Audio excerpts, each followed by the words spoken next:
नमस्कार दोस्तों। तो आज है हमारे वियतनाम साइकिलिंग ट्रिप का 8वां दिन।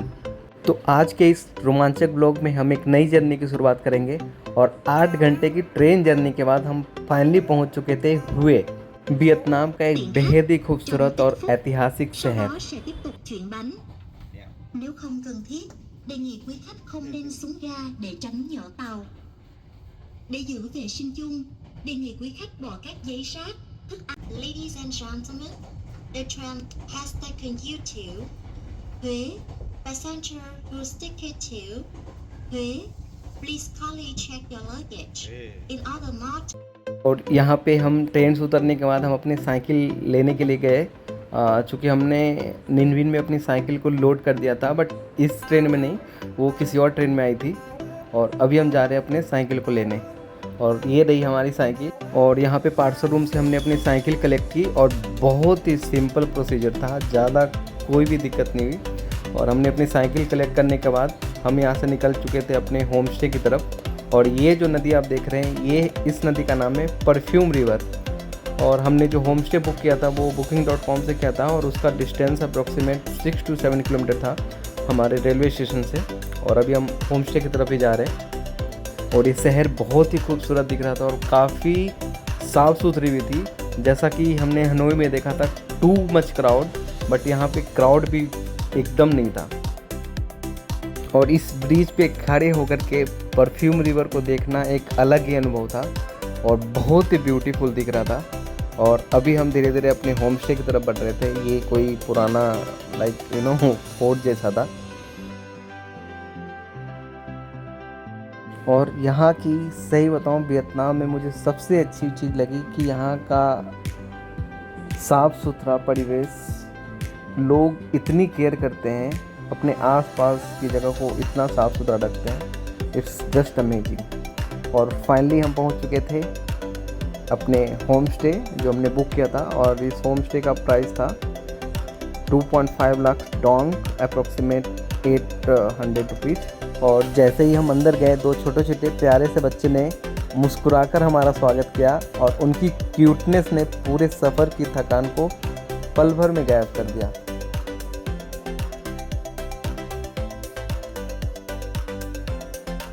तो ये होम स्टे काफ़ी आरामदायक और साफ़ सुथरी भी थी और स्पेसियस भी काफ़ी था।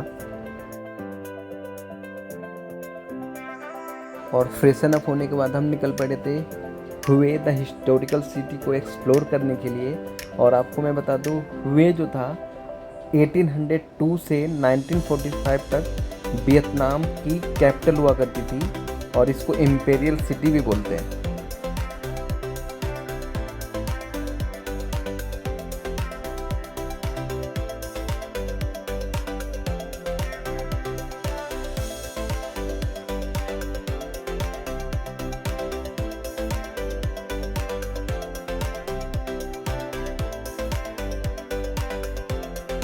और अभी हम जा रहे थे इम्पेरियल सिटी को एक्सप्लोर करने के लिए, जो कि यूनेस्को हेरिटेज साइट में भी है। बट हम इस गेट के पास गए तो पता चला कि इस गेट पे टिकट नहीं मिलेगी, तो हमें घूम करके इसके दूसरे गेट पे जाना था, जो कि लगभग 2 किलोमीटर था। फिर हमने सोचा कि यार हम साइकिल ही ले लेते तो ज़्यादा बेटर था, क्योंकि हमें लगा कि हम पैदल पैदल एक्सप्लोर कर लेंगे पूरी जगह को। बट हमने साइकिल जो थी अपने होम स्टे पे ही हमने ड्रॉप कर दिया था कि पार्किंग का इशू रहता, क्योंकि लोकल ही एक्सप्लोर करना था हमें। फिर फाइनली हम इस गेट से हमें एंट्री मिली और इसका टिकट प्राइस जो था 1 लाख डोंग था। आप अप्रोक्सीमेट बोल सकते हैं 350 रुपीज़ अप्रोक्सीमेट। और यहाँ पे आप देख सकते हैं कि वियतनाम का फ्लैग जो है बहुत ही शान से लहरा रहा है यहाँ पे।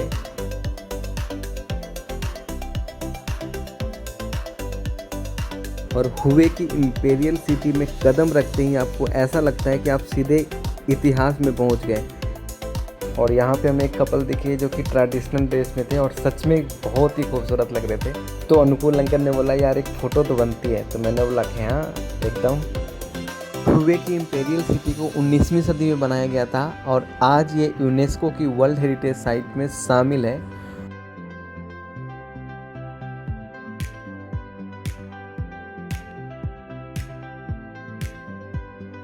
और इस जगह को देख कर के सच में ऐसा लग रहा था कि जैसे कि हम सीधे इतिहास में ही पहुंच गए। चारों तरफ पुराने किले की दीवारें, बड़े बड़े गेट्स, महलों की भव्य वास्तुकला सही में हमें शाही जीवन की झलक को दिखला रहा था। वाकई बहुत ही खूबसूरत था।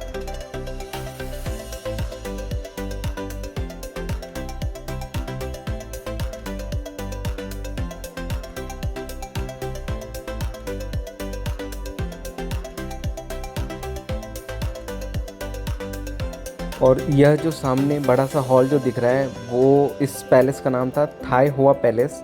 और इस पैलेस के बारे में बोलते हैं कि ये शाही दरबार का मुख्य हॉल था और यहाँ पे राजा और जो भी दरबारी रहते थे और जो भी इनके मिनिस्टर्स और मंत्रीगण जो बोलते हैं वो यहाँ पे जो भी इम्पोर्टेंट डिसीजन होते थे वो लिया करते थे यहाँ पे। और इसके अंदर की खूबसूरती देख करके मैं तो दंग रह गया था। क्या ही खूबसूरत था, उसको मैं शब्दों में बयां नहीं कर सकता। वो जब मैंने देखा तो सच में बहुत ही ब्यूटीफुल था।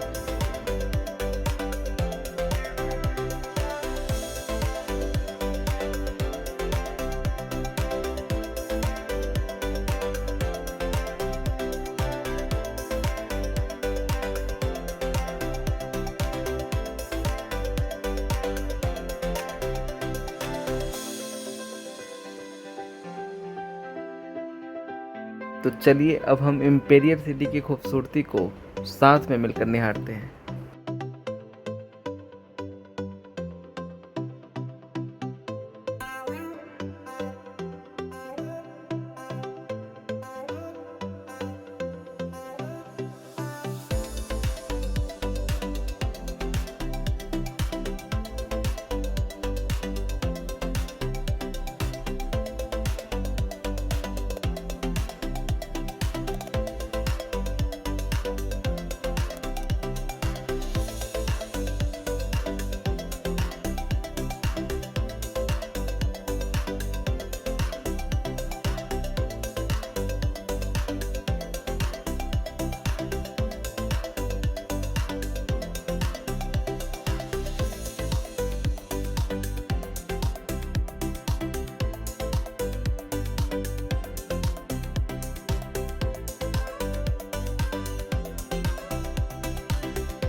और इनके पास जो ये बगीचे थे ना फ्लावर्स के, सच में इस पैलेस को और भी बेहद खूबसूरत बना रहे थे। जैसे मानो बोलते हैं ना सोने पे सुहागा, वही हो रहा था। यहाँ का हर एक कोना मानो जैसे वियतनाम की शाही परंपरा और वहाँ की संस्कृति और उस समय के जीवन की झलक को दर्शा रहा था।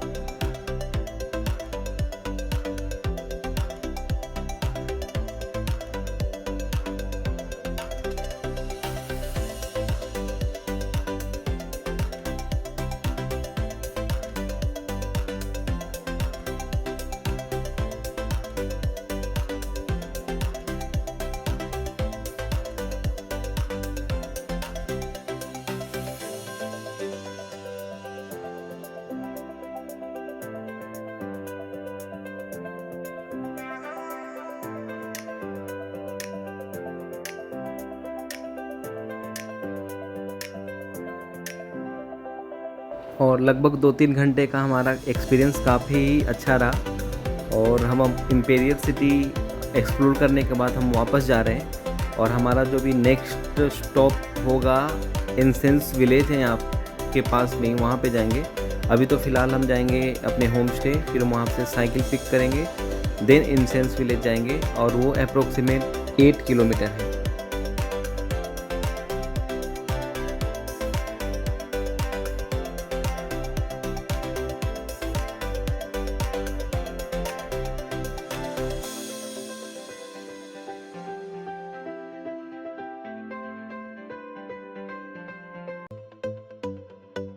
और जब हम बाहर निकल ही रहे थे तो ये एग्जिट के पास ही ये एक रेस्टोरेंट दिखा हमें, बहुत ही प्यारा सा था और ओपन स्पेस और बहुत ही खूबसूरत व्यू भी यहाँ से दिख रहा था।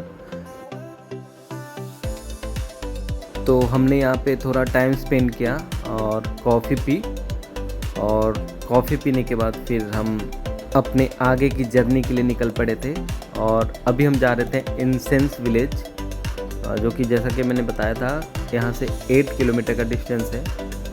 और जैसा कि मैंने सुना है यह विलेज पारंपरिक अगरबत्ती बनाने के लिए फेमस है और यह गांव हुए की कल्चरल और हैंडीक्राफ्ट लिगेसी का एक बहुत ही ब्यूटीफुल एग्जाम्पल है। और अभी तो जाकर के देखते हैं कि कैसा एक्सपीरियंस रहता है। और ये रास्ता काफ़ी बेहतरीन था और लेस क्राउडेड था, तो कोई भी डिफ़िकल्टी हो नहीं रही थी साइकिलिंग करने में और रास्ता भी काफ़ी खूबसूरत लग रहा था। और धीरे धीरे हम अपने मंजिल की तरफ बढ़ते जा रहे थे और अब यहाँ से अप्रॉक्सीमेट 2 किलोमीटर का रास्ता ही बचा है।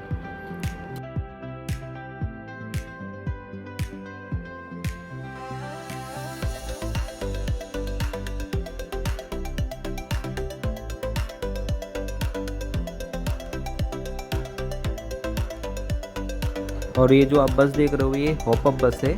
अगर आप लोकल हुए ट्रैवल करना चाह रहे हो या एक्सप्लोर करना चाह रहे हो बाय बस, तो आप के लिए परफेक्ट है वो बस। वे मैं आपको बताता हूँ कि इस विलेज का नाम है थुवे जुआन इंसेंस विलेज। और यहाँ पे आकर के मुझे ऐसा लगा कि यह सिर्फ एक पर्यटन स्थल नहीं है, बल्कि एक ऐसा स्थान है जहाँ आप हुए की शांति, प्राकृतिक सुंदरता और पारंपरिक कला का मज़ा पूरी तरीके से ले सकते हैं। और इस जगह को घूमते हुए ना मुझे हर एक कदम पे यहाँ का लोकल लाइफस्टाइल, यहाँ का कल्चर और हैंडीक्राफ्ट आर्ट का एक्सपीरियंस फील हो रहा था। और जगह भी काफ़ी सच में खूबसूरत थी। अगर आप बोल सकते हैं तो ये जगह जो है फ़ोटोग्राफी और वीडियोग्राफी के लिए काफ़ी फेमस भी है। यहाँ पे लोग स्पेशली इसके लिए आते हैं। और ये जो आपको ब्यूटीफुल जगह जो दिख रही है ना, ये सिर्फ फ़ोटोग्राफी के लिए बनाई गई है स्पेशली। और इनका वो चार्ज करते हैं अगर आप यहाँ पे बैठ कर के फ़ोटोग्राफी करते हो तो। और इस विलेज में कई छोटे छोटे वर्कशॉप हैं जहाँ लोकल लोग जो है हाथ से धूप तैयार करते हैं।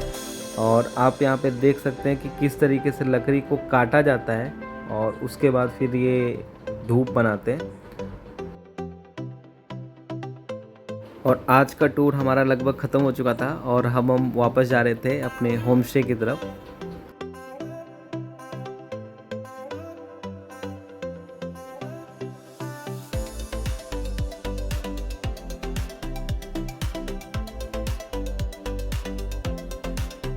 और रास्ते में हमने वेजिटेबल्स भी ले लिया था आज रात के डिनर के लिए। और हम फिर से आ गए थे परफ्यूम रिवर के ऊपर। और परफ्यूम रिवर के किनारे साइकिलिंग करना और वॉकिंग करने का एक्सपीरियंस सच में अलग ही था।